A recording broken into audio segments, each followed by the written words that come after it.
Hello friends, இது வந்து அவசரமாக ஒரு பள்ளிப்பாளையம் சிக்கன் தாங்க நான் பண்ணேன். ஆனால் இது பள்ளிப்பாளையம் சிக்கன் கிடையாது.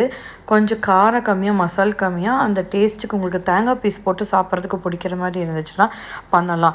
ஏன்னா பள்ளிப்பாளையமில் வந்து நிறைய வரமிளகா போடணுங்க.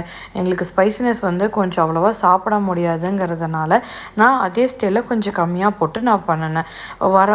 பள்ளிப்பாளையம் சிக்கன்னாலே வரமிளகா வந்து ஒரு 25-30 போடணும்.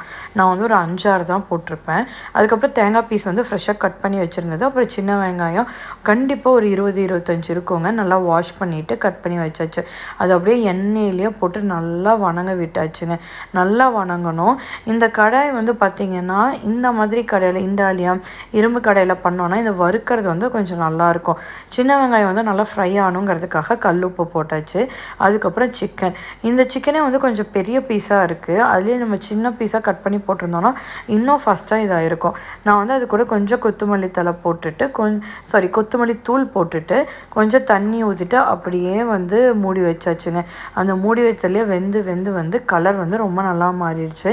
இது உங்களுக்கும் பிடிக்கும், கண்டிப்பாக ட்ரை பண்ணி பாருங்கள். Thank you friends.